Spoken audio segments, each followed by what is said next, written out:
अजीज़ दोस्तों, अस्सलाम वालेकुम, नमस्ते, सत श्री अकाल, जय जिनेंद्रा, गुड आफ्टरनून। अजीज़ दोस्तों, भरपूर सिक्योरिटी में पाकिस्तान आर्मी के चीफ अमीरुल मोमिनीन हज़रत आसिम मुनीर ने अपने जनरलों से, अपने ऑफिसर से एक भाषण दिया उसमें, और भाषण उनका वही है जो हम ज़िया-उल हक के ज़माने से सुनते आए हैं। खून के आखिरी कतरे तक पाकिस्तान की हिफाजत करेंगे। पाकिस्तान की पब्लिक को पाकिस्तान आर्मी पे पूरा भरोसा है। खून के आखिरी कतरे तक ये जितने आर्मी चीफ आए हैं वो दिफा करने की बात करते हैं पाकिस्तान की, और फिर जैसे ही रिटायर होते हैं उससे पहले ही बाहर उन्होंने अपनी एम्पायर कायम की होती है। फॉरेन नेशनलिटीज़ बच्चों ने, फैमिली ने ले ली होती है, बस ये रिटायर होते ही पहुंच जाते हैं। सारों की हम ये भाषण सुनते आए हैं, ये बकवासियात हम सुनते आए हैं, और आज एक ये नया भाषण ये दे रहा है, और पाकिस्तान पब्लिक इन पे भरोसा करती है। कैसे भरोसा करेगी भाई? तुम्हारा एक काम है सिर्फ। हमने देख लिया कि 71 में जिस तरह जलील ख्वार होकर तुम जंग हारे थे, इसके बाद कभी तुम जंग तो लड़ नहीं सकते। तुम्हारा एक काम है कि अपनी पब्लिक को विद इन द कंट्री तो कम से कम सिक्योरिटी दो। तुम्हारे 3 प्रोविंसेस सिंध, बलूचिस्तान और खैबर पख्तूनख्वा आर्मी के डायरेक्ट कंट्रोल में। सिंध में बिलियंस ऑफ रुपीस लेके रेंजर्स बैठी है सिविलियन बजट में से 1989 से। मैं तो समझा था 91 से, अभी मुझे किसी ने न्यूज़ मैंने पढ़ी 1989 से बैठी है 34 साल से। कौन सी सिक्योरिटी थी इन 34 सालों में? आप देख लें सिंध में सिक्योरिटी की क्या हालत है। बोरीबंद लाशें, टारगेट किलिंग, क्राइम, ये सब चीज़ें, क्योंकि करने वाले ही तुम्हारे अपने लोग होते हैं। केपी के बलूचिस्तान की हालत क्या है, जहाँ पे डायरेक्ट एफसी रूल कर रही है, प्रोविंशियल गवर्नमेंट का ना होने के बराबर किरदार है। तो पाकिस्तानी पब्लिक तुम पे कहाँ से भरोसा करेगी? ज़रा सख्ती कम करो, फ्रीडम ऑफ स्पीच दो, देखना पूरा पब्लिक तुम्हें ना भर के दिखाए। तो ये भी नबी इमरान खान के चक्कर में पूरा पंजाब तुम्हारे को गालियां दे रहा था, पाकिस्तान आर्मी को ही गालियां दे रहा था। सिंध, बलूचिस्तान, केपी के तो भूल जाओगे कोई तुमसे प्यार करता है। तो ये सब ढकोसले बकवासियात नहीं क्या करो हमें। दूसरी चीज़ आर्मी चीफ ने कही है वो ये है कि इलीगल फॉरेनर्स जो है ना, वो पाकिस्तान की इकोनॉमी को सीरियसली डैमेज कर रहे हैं। देखें, यही इलीगल रेफ्यूजीज, आज तो तुम कह रहे हो 1.5 मिलियन है, एक ज़माना था 6.5 मिलियन थे। ज़िया-उल हक लाया था, तुम्हारा ही बाप लाया था, क्योंकि वो तुम्हारा आर्मी का उप सुपीरियर था।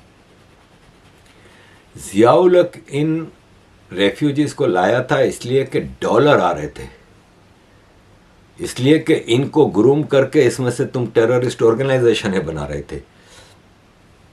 तुमने अफगानिस्तान के लिए तालिबान क्रिएट की थी, हम भूले नहीं हैं। इन्हीं इलीगल माइग्रेंट्स में से तालिबान बनाई थी तुमने। जब 1985 में जिनीवा अकॉर्ड हो गया था, सोवियत यूनियन अफगानिस्तान से निकल गया था, अफगानिस्तान में कोई फॉरेन फोर्सेस नहीं थी। अब तुमको डर लगा कि तुम्हारे को डॉलर कहाँ से मिलेंगे, अमेरिका चला गया, सोवियत यूनियन चला गया, सब खत्म। अब तुम कैसे अफगानिस्तान के ज़रिए डॉलर कमाओगे? बिलियंस ऑफ डॉलर के हथियार अफगानिस्तान के नाम पे अमेरिका भेज रहा था, वो कहाँ से होंगे?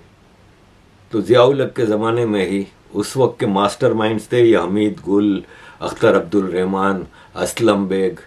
इन लोगों ने फिर आपस में ये जो मुजाहिदीन जो मिल के सोवियत यूनियन से लड़ रहे थे, इनको आपस में लड़ा दिया। गुलाम अहमद रब्बानी, हिकमत यार गुलबदीन, अब्दुल रशीद दोस्तम, अहमद शाह मसूद, सब जो वारलॉर्ड्स थे उनको आपस में लड़ा दिया।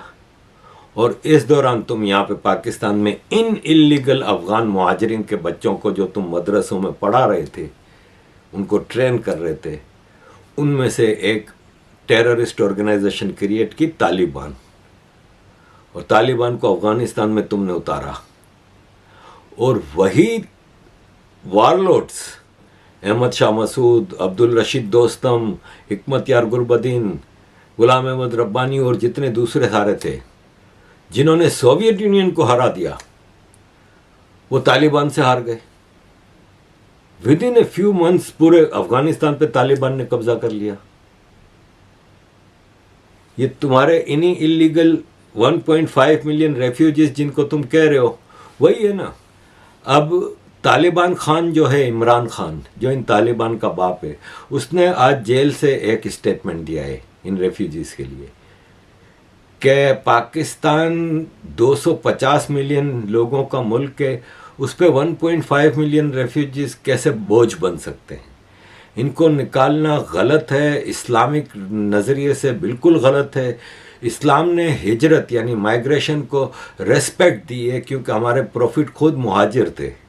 उन्होंने हिजरत करके मक्का से मदीना गए थे और वहाँ पे एम्पायर कायम की थी। तो इमरान खान तो ज़ाहिर इनकी एडवोकेसी करेगा। हमें याद है कि इमरान खान तो इन 1.5 मिलियन अफगान रेफ्यूजीज़ को पाकिस्तान नेशनलिटी देना चाहता था, और ज़्यादातर के पास हैं पाकिस्तानी पासपोर्ट। तब यही आर्मी वालों ने इनको पासपोर्ट बना बना के दिए थे, 2-2, 3-3 पासपोर्ट बना के दिए थे। आपको मज़े की बात बताऊं कि आज जो अफगानिस्तान का होम मिनिस्टर है हक्कानी, उसके पास पाकिस्तानी पासपोर्ट है, क्योंकि हक्कानी इनका मेन कैरेक्टर था। हक्कानी आज भी तालिबान सरकार में पाकिस्तान का ओनली हमदर्द आदमी है, लेकिन इस वक्त तालिबान इतना पाकिस्तान से बिफरा हुआ है कि वो हक्कानी चुपचाप बैठा हुआ है, कुछ कर नहीं सक रहा। आपको पता है ये जो अफगानिस्तान के क्रिकेटर्स हैं, राशिद खान और जितने, ये कराची में पले बड़े हैं, इनके पास सबके पास पाकिस्तानी पासपोर्ट होते थे। ये तो जैसे ही अफगानिस्तान की अपनी क्रिकेट टीम बनी, आईसीसी ने मेंबरशिप दे दी, तो इन्होंने फ़ौरन अफगानी पासपोर्ट ले लिए, पाकिस्तानी पासपोर्ट छोड़ दिए। लेकिन आज इनके पासपोर्ट्स को पाकिस्तान ने 1 मिलियन पासपोर्ट कहा है कि ये नकली हैं। जिन्होंने नकली पासपोर्ट बनवाए वो मुजरिम, जिन्होंने बना के दिए वो नहीं मुजरिम। नादरा के जो नेशनल डेटाबेस का जो वो है, उसका चीफ तो आर्मी जनरल है, पूरे सिस्टम पे तो आर्मी बैठी हुई है। वो मुजरिम नहीं है जिन्होंने पैसे ले ले के सबको पासपोर्ट बना के दिए। तो ये आर्मी चीफ का बयान था। सिक्योरिटी की बात करते हैं वापस। रावलपिंडी एयरफोर्स, पाकिस्तान एयरफोर्स रावलपिंडी में पेट्रोल लेके जा रहा था जो टैंकर,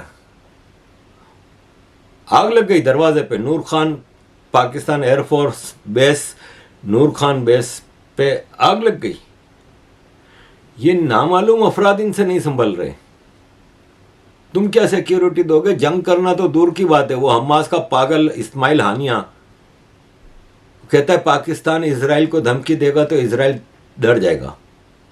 और इजराइल को पता है, पूरी दुनिया को पता है कि तुम्हारी आर्मी नपुंसक है। तुम्हारी आर्मी सिर्फ सिविलियंस को मार सकती है। बेबस अनआर्म्ड सिविलियंस के ऊपर ऑपरेशन करके इनके घरों से औरतों को, बच्चों को उठा के ले जा सकती है। वरना बलोच कर्मचारी, पख्तून कर्मचारी तुम्हारा बाजा बजा रहे हैं इस वक्त। सही अजीज दोस्तों, दूसरा वाकया यह हुआ कि सीआरपीएफ कन्वॉय जो हुआ था अटैक भारत में, उसका मास्टरमाइंड हंजला अदनान भी नामालूम अफराद के हाथों मारा गया। रोज की बुनियाद पर आ रही हैं खबरें। और ये पाकिस्तान की इस वक्त सिचुएशन है। बात करें, ये तो सिक्योरिटी की हो गई, बात करें इकोनॉमी की, तो पाकिस्तान ने आईएमएफ से जो कर्जे की बातचीत चलती है, उसमें सबसे बड़ा इशू होता था सर्कुलर डेट एनर्जी सेक्टर में, इलेक्ट्रिसिटी में और गैस में।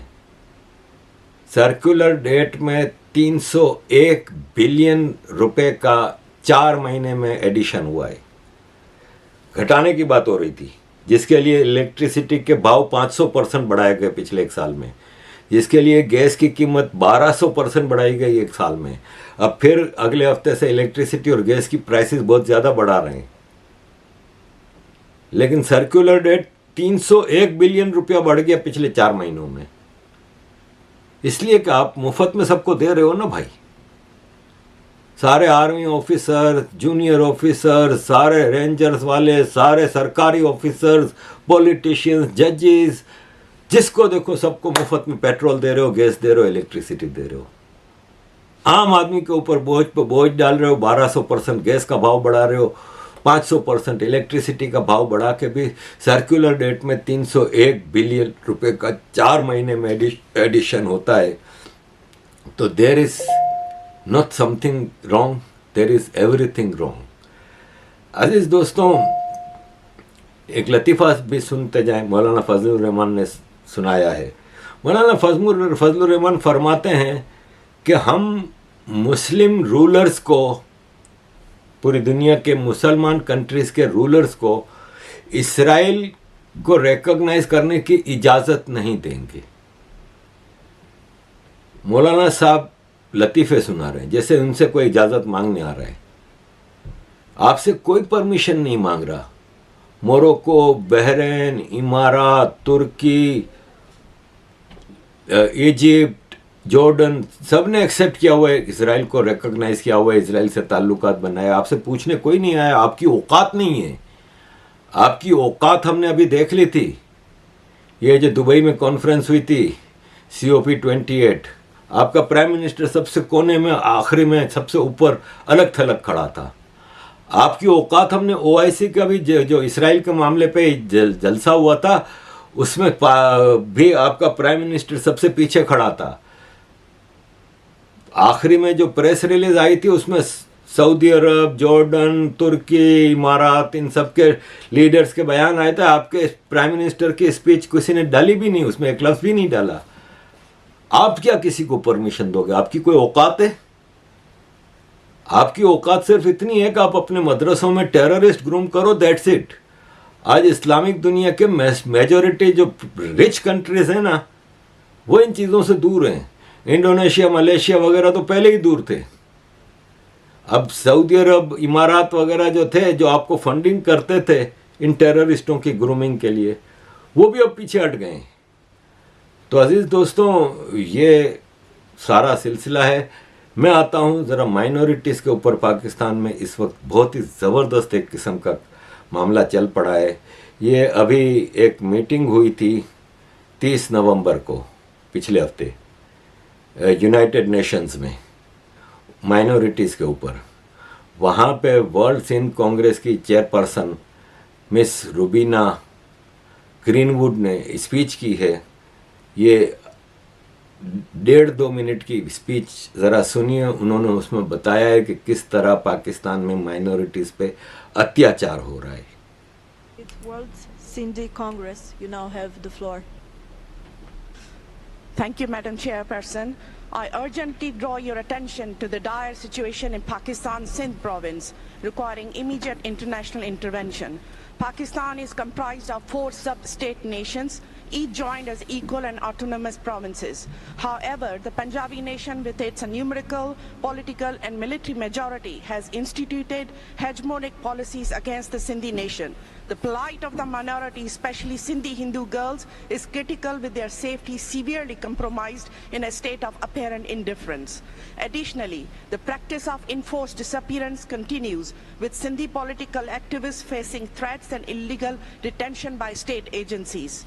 Last year, Sindh suffered devastating rain floods, displacing millions. The misappropriation of those funds earmarked for the relief has worsened the suffering of those already devastated by this natural disaster.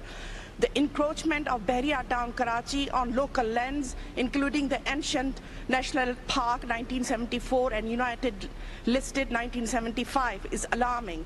Under the pretext of progress, this development poses significant environmental threats and erodes the Sindh's indigenous culture and historical heritage.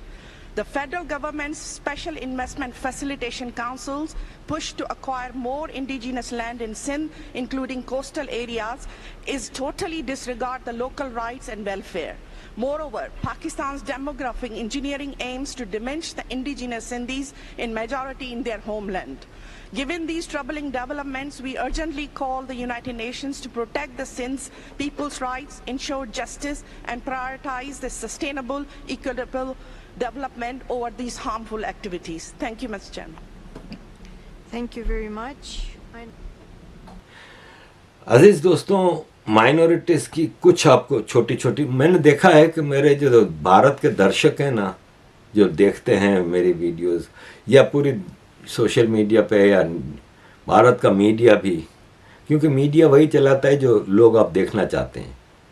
तो किसी को इन खबरों में interest भी नहीं होता कि पाकिस्तान में हिंदुओं के साथ क्या हो रहा है, किसी को परवाह भी नहीं है। ज़रा आप 2-4 खबरें सुनिए, फिर मैं आपकी खबर लेता हूँ। खैरपुर में हिंदू फैमिली को उनके घर से निकाल दिया शाह कम्युनिटी के गुंडों ने। उन्होंने इनका घर खैरपुर में कब्जे में कर लिया। अजीज़ दोस्तों, भगवान कृष्ण के मंदिर की तरफ मैं आता हूँ। पहले ज़रा ये देखिए कि मिट्टी सिंध प्रोविंस में हिंदुओं के मंदिर को तबाह कर दिया।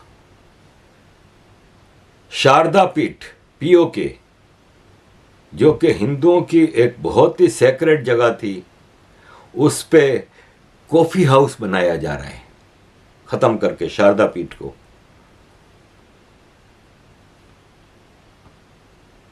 अजीज़ दोस्तों, श्री कृष्ण जी का मंदिर सादिकाबाद मुल्तान के पास पंजाब में एक मंदिर है, हिस्टोरिकल मंदिर, उसको मस्जिद बनाया जा रहा है।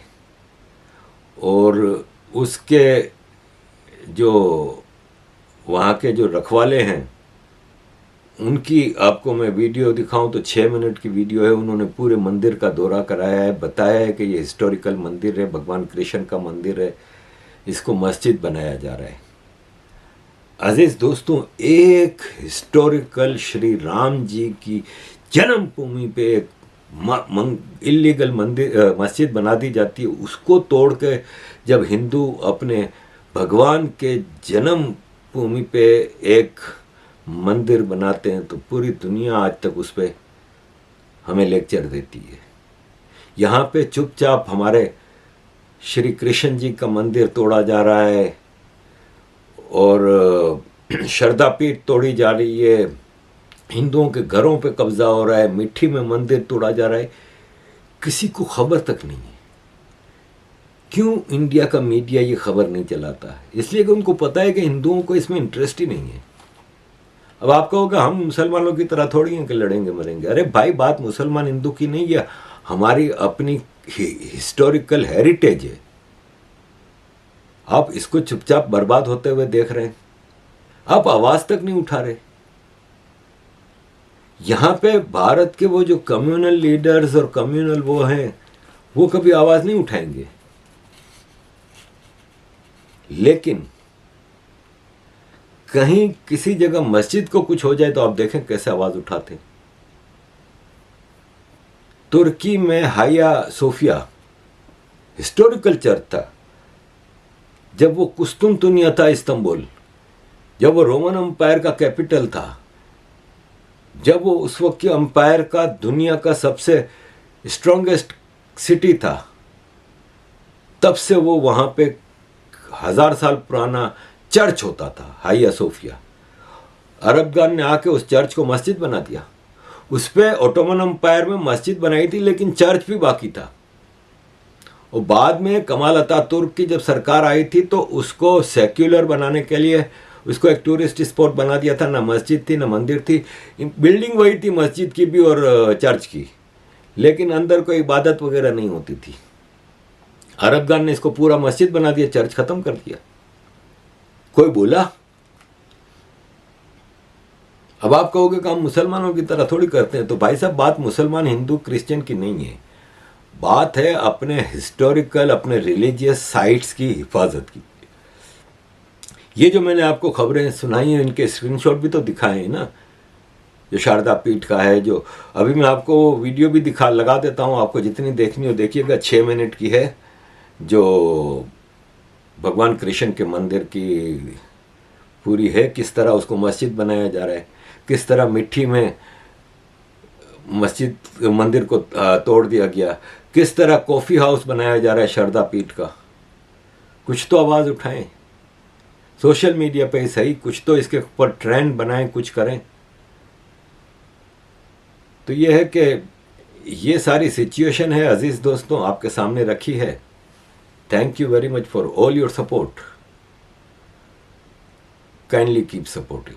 है इसकी यानी कि इसका क्या प्रूफ है, तो प्रूफ ये है ये इसके ऊपर सामने ये ऊपर हमारे श्री कृष्ण जी की एक मूर्ति बनाई गई है, ठीक है।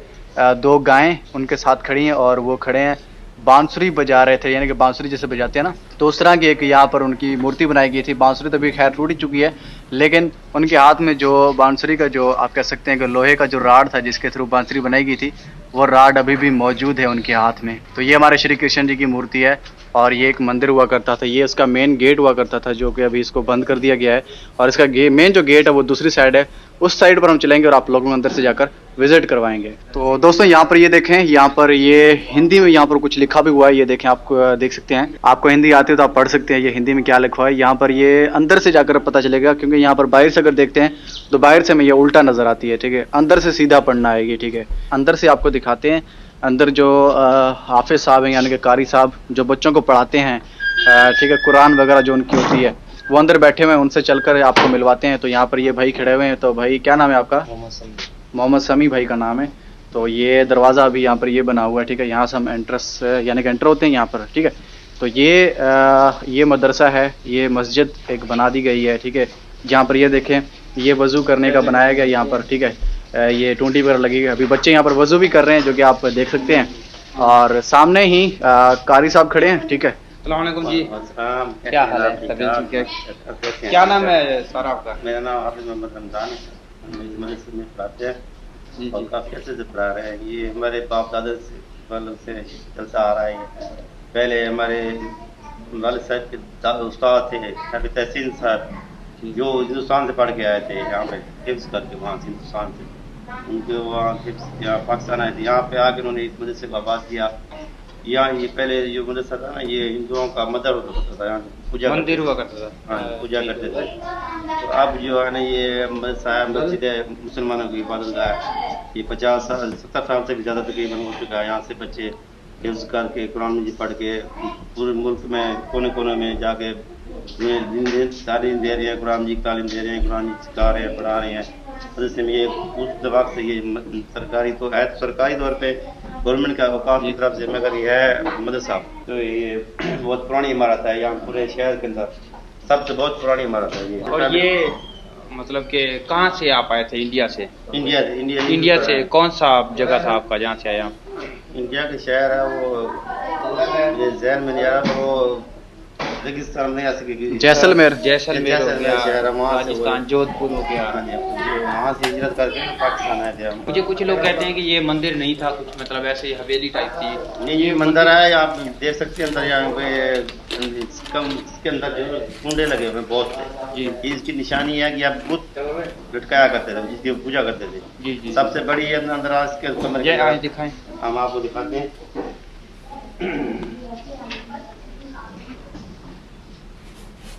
तो ये देखें, ये अंदर की साइड से भी हम आपको लेकर चल रहे हैं। देखिए अब चारों तरफ से कुंडे नजर आएंगे। दरमियान में बड़ा बुत होता था, दरमियान में लटका होता था। ये कुंडों में इनके बहुत लटके होते थे जिनकी आप पूजा करते थे जी। ये इनका मेन कमरा था। ये दरवाजा भी देख लो डिजाइन का बना हुआ है, दीवार उसी वक्त का है। ये दरवाजा भी देख लो, मैं दीवार का है, उसी वक्त का है। और ऊपर चले जाना तो ऊपर एक जगह बनी हुई है जहाँ भी इस जगह थली सी बनी हुई है। वहाँ पे उनको बड़ा मंदिर का जो होता है ना उनका, वो बैठता था वो आके यहाँ पे आके ना, तो वो नीचे बगैर दूसरे बैठते थे। और ये वो डरते बहुत थे, ये थे ना उनको डरते बहुत है। तो उन्होंने 4 सीढ़ियाँ बढ़ाई हुई, 3 एक सीढ़ी यहाँ से जा रही है, सामने से जा रही है, एक इधर से जा रही है। वो इसलिए उन्होंने बहुत सी सीढ़ी बनाई थी उतरने चढ़ने के लिए। हालांकि मर्द की एक सीढ़ी होती है, इन्होंने चारों तरफ से बनाए हुए। वैसे क्या आपको पता है ये मंदिर कितना पुराना है? ये मंदिर है, इसकी तारीख तो नहीं पढ़ सकते मेरा। ये सुना है कि 1300 कुछ बना हुआ, ये 1300 साल पुराना मंदिर है।